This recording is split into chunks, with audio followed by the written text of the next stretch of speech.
오늘도 영과 진리로 예배드리는 성도 여러분에게 신령한 오색 단풍의 은혜의 단비가 풍성히 여러분의 가정 위에 내리시기를 주님의 이름으로 축원합니다.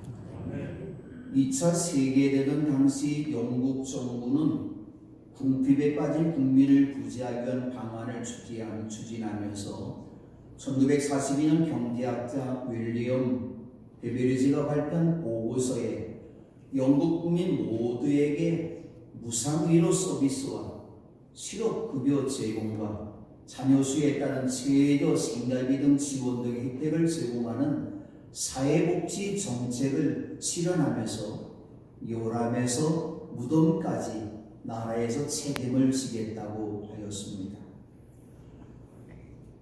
거의 우리나라보다도 거의 한 80년 전에 이렇게 온 백성들에게 사회복지 정책을 실현한 영국이 참 좋은 나라죠.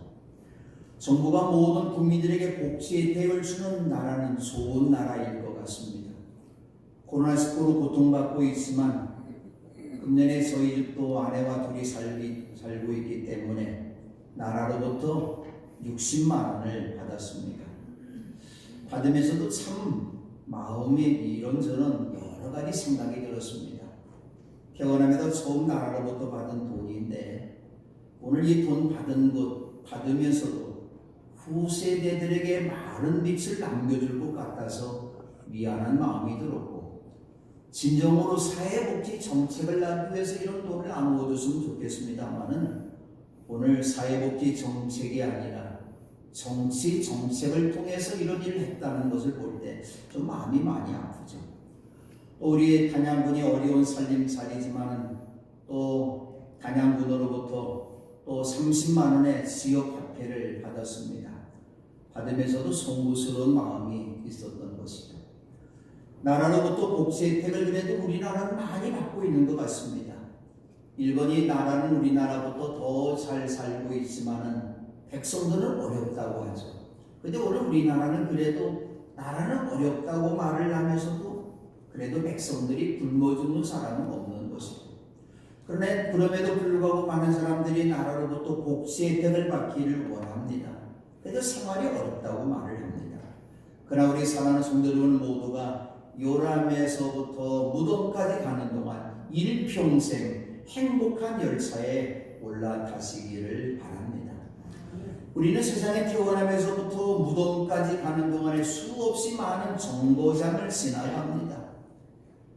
저는 태어나면서부터 공주 중학동 26번지에서 태어났는데 아주 작은 그러한 초가집이었습니다. 그 집에서 태어나서 초등학교를 들어갔는데 그때는 국민학교죠. 금학국민학교라는 정거장, 또 공주 사범대학교 부속중학교라는 정거장, 또 영명고등학교라는 미션기 계통의 그런 정거장, 또 협성대학교라는 정거장, 또 감리교신학대학이라는 대학의 선교대학원, 또 모건대학이라는 또 박사원 과정을 마친 모건대학의 정거장을 쭉 지났습니다. 또 남자는 군대라는 정거장을 지나갑니다.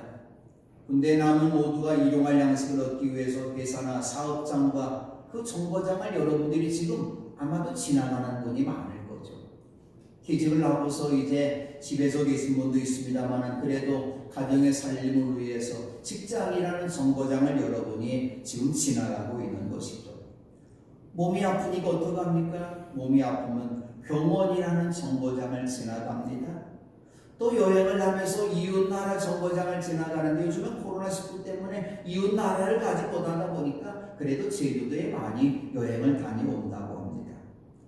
어려서 부모님을 잃은 사람들은 고아원이라는 정거장을 들어가게 되고 지나가게 되고, 우리 모두가 나이 들면 언젠가는 오늘 양로원이라는 정거장에, 어쩌면 노인병원이라는 정거장을 우리가 지나갑니다. 또 우리가 죽으면 우리의 자녀들이 우리를 장례식장이라는 정거장을 가게 하고 우리 마지막에 무덤에 들어갑니다. 무덤에 가는 동안까지 우리의 모든 정거장들은 거기서 영원히 있는 것이 아니라 모두가 잠시 지나가는 정거장이죠. 근데 이 정거장을 지나가는 동안에 우리가 늘 항상 내 곁에 있어야 되는 곳, 내 자리가 있어야 되는 곳이 꼭 두 곳이 있는데 저는 가정과 교회라고 있습니다. 저는 세상에 태어나서 지금까지 가정이라는 곳을 떠나본 적이 없어요.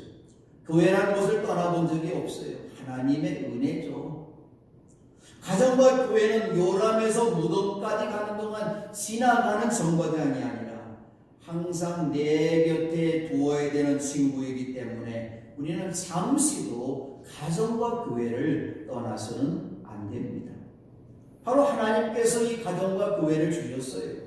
이 가정과 교회를 왜 우리들에게 요람에서 무덤까지 가는 동안 주셨을까요? 하나님은 구약에서 먼저 가정을 주셨어요. 왜 그럴까요? 교회보다도 저는 가정이 더 소중하기 때문에 가정을 먼저 주셨습니다. 가정은 무엇일까요? 우리의 몸과 마음이 안식을 얻기 위해서 행복하게 살 수 있는 장소이기 때문입니다. 그런데 사람들이 가정을 파괴했어요. 가정에 죄가 들어오게 했어요. 형제들끼리 살인사건이 나타납니다. 이 아픔이 우리들 가정에 있습니다. 그래도 이 가정들을 치료하시기 위해서 주신 것이 바로 신약에서 교회에 주셨던 것이죠. 교회는 무엇일까요?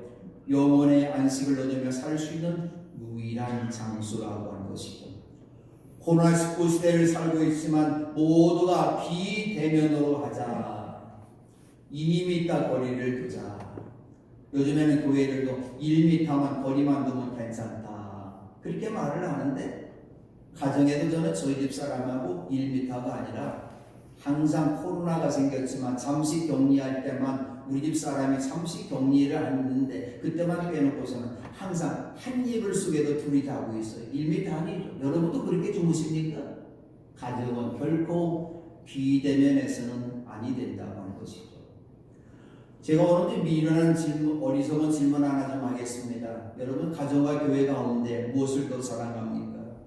오늘 이 찬송 부른 것처럼 이 교회에 위하여, 맺고 교회에 위하여 눈물과 기도로 내 생명 다하기까지 봉사합니다. 우리 찬송을 했는데 정말 교회에 위해서 우리는 눈물과 기도 흘린 것보다는 어쩌면 내 가정 위해서 눈물과 기도를 많이 흘리는 거죠. 그런데 옛날에 목사님들께서는 가정보다도 교회를 더 사랑해야 된다. 그렇게 가르쳤어요. 그런데 저는 그렇게 생각하지 않습니다. 가정을 더 많이 사랑해야 됩니다. 교회 사랑한다고 말하는 사람도 어쩌면 그 사람의 모든 마음 백성은 교회보다도 가정을 더 많이 사랑하는 거죠. 가정 사랑하는 것 잘못된 것 아닙니다. 가정을 많이 사랑하시기를 바랍니다. 그러나 교회도 가정처럼 사랑하는 여러분이 되셔야 됩니다. 금년 우리 교회 표를 제가 목회를 마무리하면서 행복한 가정, 튼튼한 교회라는 표를 주었는데 이것은 바로 요람에서 무덤까지 가는 동안 일평생 여러분의 삶의 표가 되어야 합니다. 2020년도로 이 표가 끝나는 것이 아니라 여러분 일평생 살아가면서 행복한 가정을 만들어가고 튼튼한 교회를 만들어가는 여러분 되시기 바랍니다. 왜 그렇습니까? 가정을 진정으로 사랑할 줄 아는 사람만이 교회를 사랑할 줄 알고 교회를 진정으로 사랑할 줄 아는 사람만이 가정을 사랑합니다. 그러므로 주님이 세우신 이 교회를 소중하게 생각하고 사랑하는 여러분이 되시기를 바랍니다. 그럼 주님께서도 여러분의 가정을 소중하게 여기시고 사랑해 주시고 지켜주시고 형통의 길로 승리의 길로 인도해 주실 줄로 믿습니다. 그럼 우리는 교회를 어떻게 사랑해야 될까요? 첫 번째로 영과 진리로 예배드리는 것이 교회를 사랑하는 것입니다. 제가 어렸을 때 세상 사람들은 교회를 연회당이라고 했어요. 저는 어쨌든 모태신앙이기 때문에 어렸을 때부터 교회를 다녔는데 중학교, 고등학교를 갔는데 우리 친구들이 교회를 나와요. 너 교회 왜 나와? 그랬더니 교회 나오냐? 예쁜 처녀만 학생 만날 수 있지 않느냐? 그러니까 옛날에 학생들이 교회 나오는 까닭에 예쁜 여자 만나기 위해서 교회를 많이 나왔어요. 청춘 남녀들이 교회 와서 연애하고 결혼하는 분들이 있는 것 저는 참으로 좋다고 생각합니다. 제가 먼저 우리 공경훈 목사님하고 우리 김태한 목사님을 에덴 교회로 제가 전도사로 보내는 일을 했는데 두 번 다 그 교회 가서는 목회도 했겠지만 그곳에서 예쁜 여자들을 선택해서 결혼했어요. 또 우리 교회에서도 서로가 이렇게 눈이 세상 말로 눈이 맞아서 결혼한 분이 몇 분이 있는데 교회에서 만나서 결혼하셨으니 일평생 건강하고 행복하게 믿음으로 살아가는 여러분 되시기를 바랍니다. 저는 교회를 연애당이라고 말을 하는데 생각해보니까 맞는 말 같아요. 교회는 연애당입니다. 예수님을 진정으로 사랑해야 되는 연애당이 바로 교회라고 하는 거죠. 요한의 아들 시몬아, 네가 이 사람들보다 나를 더 사랑하는 예수님의 물으심에 베드로와 같이 우리도 이 시간 그렇게 고백할 수 있기를 바랍니다. 주님 그렇습니다. 내가 주님을 사랑하는 줄을 주님께서 아십니다. 그럼 예수님을 사랑하는 오늘 우리들이 제일 먼저 할 일은 무엇일까요? 교회 본질이 무엇일까요? 예수님을 보내주신 우리의 신랑 되신 예수님을 보내주신 하나님께 예배 드리는 일입니다. 옛날에 많은 교회들이 교회 입구 간판에 예배당이라고 써놨는데 바로 교회는 예배당입니다. 하나님 앞에 우리의 몸을 산제물로 드리면서 영과 진리로 예배 드리는 집이 바로 교회라고 하는 것입니다.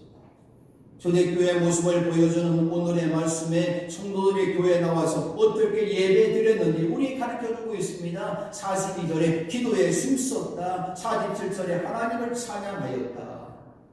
예배는 기도하고 하나님을 찬양하는 거죠. 우리 감리교회도 성전을 짓고 봉헌 예배를 따는 봉헌교동문은 교회가 해야 될 가장 중요한 사명을 말하고 있는데 첫 번째 우리는 이 집을 거룩하신 하나님의 집으로 드립니다. 그러므로 이곳에 우리의 마음이 항상 있을 것입니다. 교회는 하나님의 집입니다. 그렇기 때문에 여러분의 가정에 마음이 있는 것처럼 이 교회를 향해서 여러분의 마음이 항상 있어야만이 하나님이 사랑해 주신다는 거죠. 두 번째 우리는 이 집을 기도하는 집으로 드립니다. 그러므로 우리는 이곳에서 하나님의 은총을 입을 것입니다. 교회는 기도하는 집이에요. 예수님이 말씀합니다. 교회는 만민이 기도하는 집이라고 말씀합니다. 교회도 다른 일보다도 우리가 해야 될 첫 번째는 기도하는 것이죠. 기도하는 성도들만이 하나님의 은총을 입게 되는 것이고 세 번째로는 이 집을 하물며 하나님께 예배하는 집으로 드립니다. 그러므로 이곳에 하나님의 영광이 가득할 것입니다. 하나님의 영광이 가득하기 위해서 우리 모두가 하나님 앞에 예배하는 집으로 우리가 삼아야 된다고 하는 거죠. 교회는 바로 하나님께서 우리의 예배를 통해서 기도와 찬송과 헌금을 받으시고 하나님 영광이 가득한 하나님의 집이라고 하는 거죠. 바로 하나님의 집에 나와서 예배할 때 어떻게 했습니까? 구약시대나 신약시대 모두가 예배드릴 때 희생의 제물을 드렸어요. 아브라함이 모리아산에 올라가서 자기의 독자 외아들 이삭을 희생제물로 드렸습니다. 구약의 제사장들이 백성들이 가져온 양과 소와 비둘기를 하나님 앞에 번제물로 하나님 앞에 화목제물로 드렸습니다. 동방박사 세 사람도 예배드리기 위해서 아기 예수님께 엎드려서 경배할 때에 자기들이 준비해온 황금과 요양과 모략을 예물로 드리며 기쁨으로 예배하였습니다. 마리아도 매우 값진 순나도 향유 한 분을 예수님의 발에 부어드리면서 자기 머리털로 닦아드렸습니다. 예배는 무엇일까요? 내 제물과 내 헌금과 내 몸을 산제물로 드리는 것, 그것은 바로 하나님을 사랑한다는 고백입니다. 최고의 예배는 무엇일까요? 하나님이 기뻐 받으시는 예배는 예수님의 피를 받으시는 것이죠. 그래서 우리는 예수님의 이름으로 하나님을 찬양하고 예수님의 이름으로 우리의 몸과 마음과 영혼과 물질을 묶어서 하나님 앞에 예배하는 것이죠. 또한 예배는 영혼의 양식인 하나님의 말씀을 받는 것이죠. 설교는 무엇일까요? 예배식은 하나님께서 우리들에게 주신 말씀입니다. 하나님의 말씀은 무엇일까요? 때로는 우리들의 죄를 지적하기도 하시고 낙심하고 병든 사람을 위로하기도 하시고 격려하시면서 용기를 주신다고 하는 것이죠.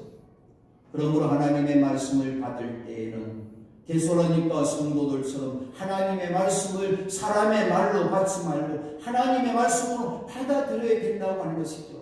짧은 시간 동안이었지만 데살로니가 교회가 그렇게 놀랍게 부흥할 수 있었던 까닭은 주의 종이 말씀을 전할 때에 하나님의 말씀으로 받아들였기 때문입니다. 문제가 있는 교회, 시험거리가 많은 교회는 어떤 교회일까요? 하나님의 말씀을 전하는데도 하나님의 말씀으로 받지 않는 것이죠.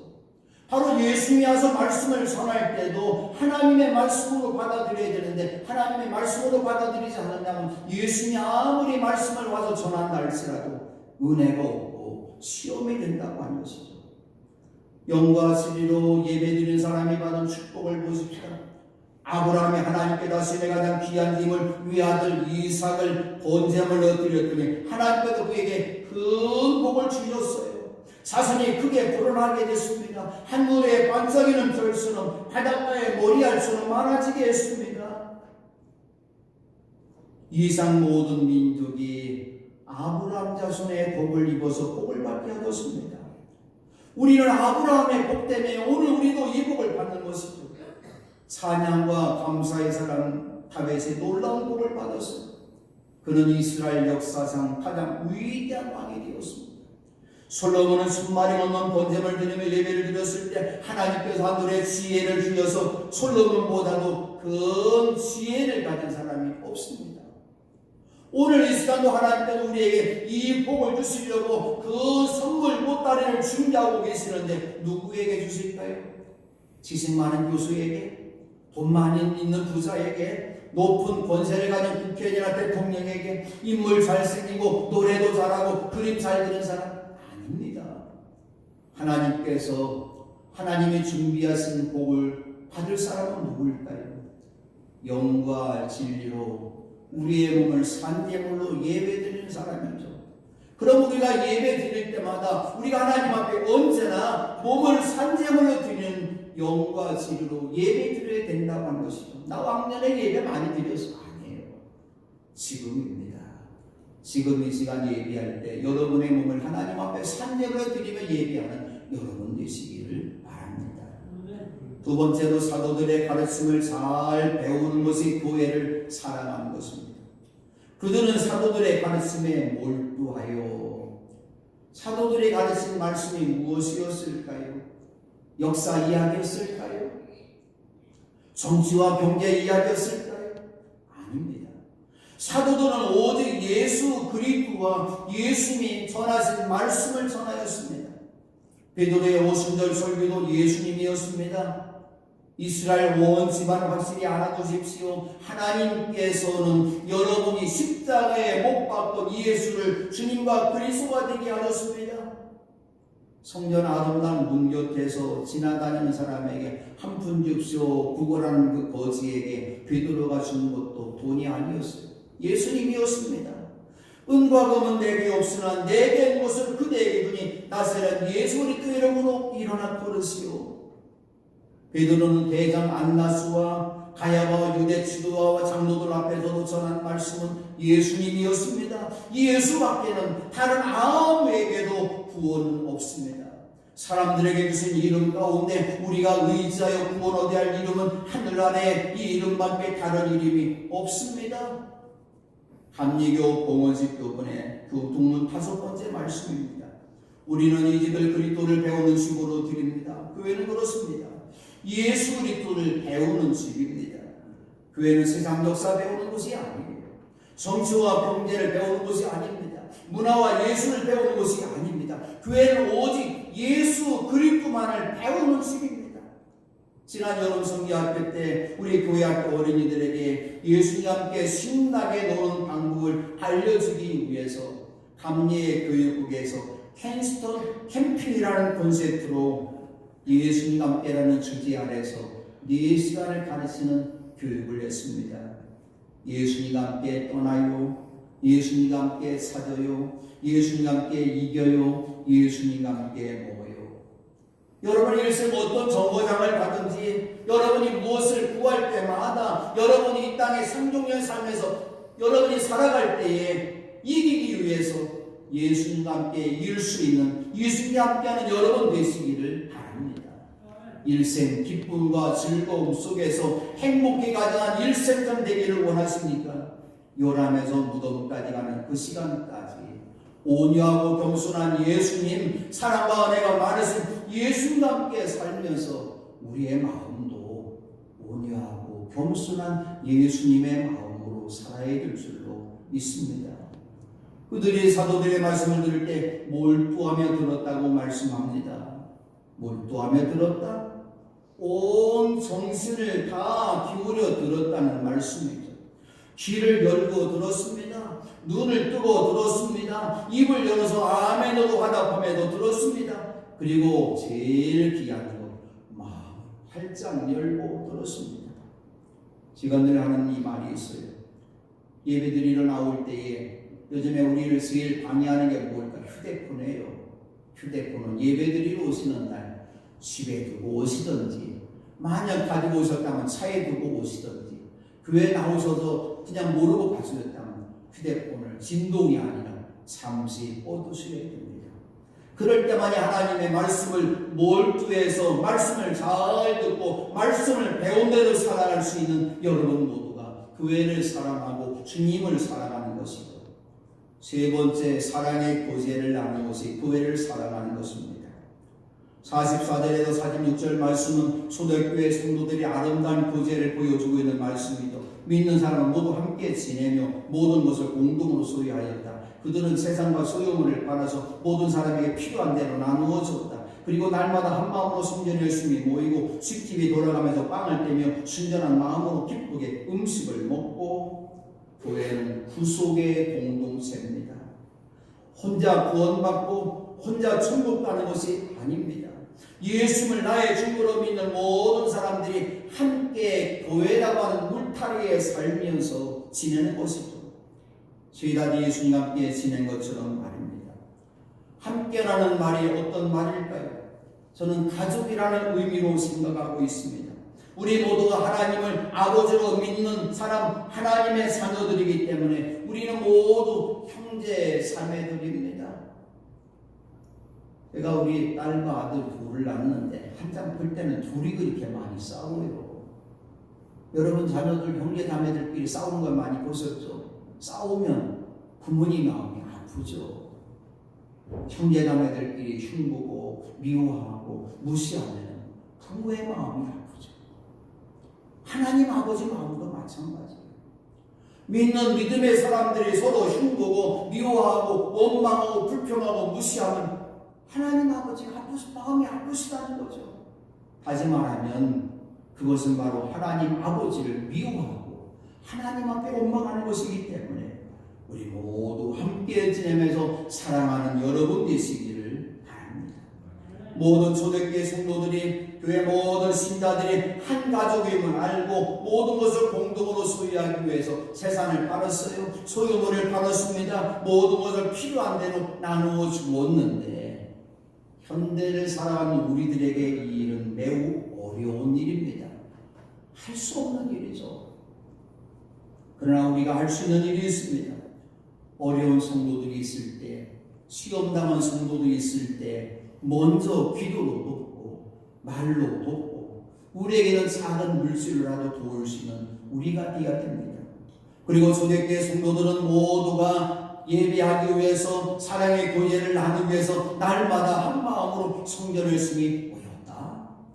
초대교회가 부흥한 까닭이 여기 있습니다. 날마다입니다. 코로나19로 우리가 성전에 모이는 시간이 제한되어 있습니다. 주일 예배, 수요 기도회, 새벽 기도회입니다. 이 시간만을 열심히 우리가 모여야 됩니다. 집집이 돌아가면서 빵을 떼며 순전한 마음으로 기쁘게 음식을 먹었다. 코로나19로 집집이 돌아가면서 기쁨으로 음식을 먹으며 말씀을 나누는 속회를 우리 교회도 잠시 중단하고 있습니다. 그러나 하루빨리 회복해서 집집이 돌아가면서 영혼의 양식을 나누고 함께 빵을 나누고 커피를 나누고 과일을 나눌 수 있는 시간이 되도록 우리 모두 함께 기도해야 될 것입니다. 그리고 함께 예수님과 함께 우리 모두가 마음을 열고 손을 잡고 사랑을 나누면서 구원의 공동체, 가족 공동체, 한 목표를 가지고 한 방향을 향해서 서로가 위에서 기도해주고 서로 위에서 격려해주고 서로 위에서 사랑할 수 있는 우리 모두가 되시기를 바랍니다. 다윗도 성전을 향해서 올라가면서 인생의 아름답고 즐거움이 무엇인지를 이렇게 논의합니다. 그 얼마나 아름답고 즐거운가. 형제 자매가 어울려서 함께 사는 모습, 어울린다는 모습이죠. 함께 어울린다. 인생의 아름다운 모습이라는 거죠. 이러한 사람의 교제 나누기 위해서 먼저 마음을 열어야 됩니다. 따뜻한 손을 내밀어야 됩니다. 친한 사람들끼리만 교제해서는 안 되죠. 모든 성도들과 교제를 나눠야 되는 것이죠. 그것이 바로 교회를 사랑하는 것이며 주님을 사랑하는 것입니다. 네 번째로 세상의 빛과 소금으로 살아가는 것이 교회를 사랑하는 것입니다. 오늘 우리 찬양대가 세상의 빛이요 세상의 소금이라고 말씀해서 찬양을 노래를 불렀습니다. 교회가 존재하는 목적이 바로 여기 있습니다. 우리는 세상의 빛이 되고 소금이 되어야 됩니다. 예수님의 제자들에게 너희는 교회의 빛이다, 너는 교회의 소금이라고 말씀하지 않았어요. 세상의 빛이다, 세상의 소금이라고 말씀하고 있습니다. 세상의 빛이 되고 세상의 소금이 되기 위해서 내 빛은 없습니다. 우리는 달빛과 같습니다. 예수님을 향해서, 태양 같은 예수님을 향해서 우리의 모습을 활짝 다 드러내놓고 예수님의 빛 대신 예수님의 빛을 받을 때만이 보름달 같은 빛을 내 이웃에게, 내 가족들에게 전해줄 수가 있습니다. 그러므로 예수님의 빛 앞에 우리의 모습을 활짝 드러내놓고 예수님의 빛을 받아서 예수님의 빛을 발할 수 있는 우리가 되어야 될 줄로 믿습니다. 우리가 모두가 함께 빛이 되기 위해서, 소금이 되기 위해서 할 일은 무엇일까요? 긍정의 사람이 되는 거죠. 교회를 칭찬하고, 여러분의 가정의 남편을 칭찬하고, 여러분의 가정의 자녀를 칭찬하고, 아내를 칭찬하고, 함께 서로 장로님들을 칭찬하고 권사님들을 칭찬할 때 우리 교회는 바로 세상의 빛이 되고 세상의 소금이 될 줄로 믿습니다. 어떤 교회 하나님께서 구원받는 사람을 날마다 도와여 주실까요? 오늘의 말씀의 결론의 말씀입니다. 하나님을 찬양하였다.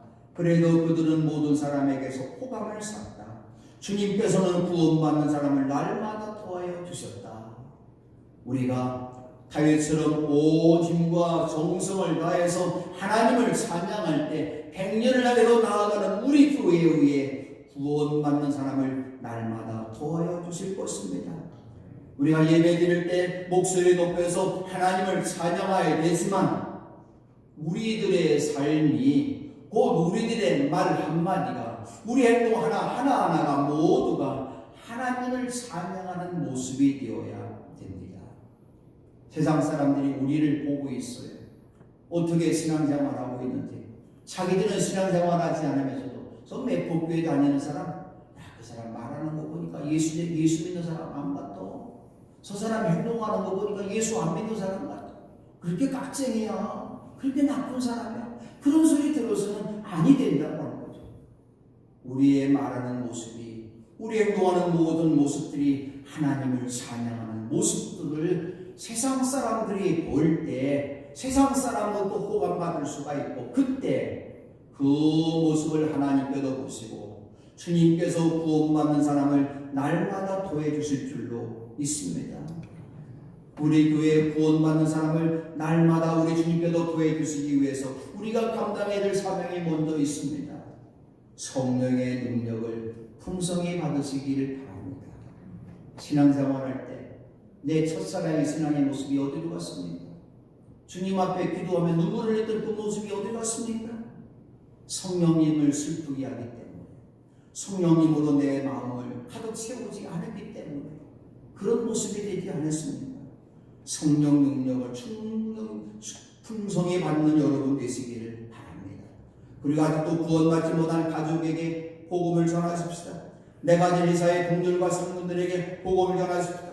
우리가 한두 벽을 쓰고 있는 이웃에게도 복음을 전하십시다. 때를 전하든지 못 얻든지 복음을 전하십시다. 그리고 우리가 전 세계에 나가서 복음을 전하는 선교사가 될 수 없다 할지라도 선교사를 위해서 기도와 물질로 도와 선교하는 여러분 되시기를 바랍니다. 교회를 사랑하십니까? 교회를 사랑하는 여러분 바로 바로 주님을 사랑하는 것입니다. 주님을 사랑하기 때문에 영과 진리로 예배 드리십시다. 사도들의 가르침을 잘 배우십시다. 서로서로 사랑의 교제를 나누십시다. 세상에도 소금과 빛과 소금으로 살아가십시다. 우리들의 삶으로 하나님을 찬양하며 사십시다. 여러분과 우리 매포교회를 튼튼하게 세우는 사람이며 주님을 사랑하는 사람입니다. 교회를 튼튼하게 세우고 주님을 이처럼 사랑할 때 주님께서는 여러분의 가정을 요람에서 무덤까지 뿐만 아니라 세상의 복지는 무엇일까요? 세상 사람들의 목적은 무엇일까요? 요람에서 무덤까지입니다. 그러나 우리 믿는 사람들, 예수를 믿는 우리 그리스도인들은 요람에서 무덤을 넘어서 천국까지 올라가는 그 시간까지 우리 주님께서 끝까지 사랑하고 여러분을 돌보아 주시고 인도해 주시고 보호해 주셔서 일평생 행복한 가정 이루시기를 주님의 이름으로 축원합니다.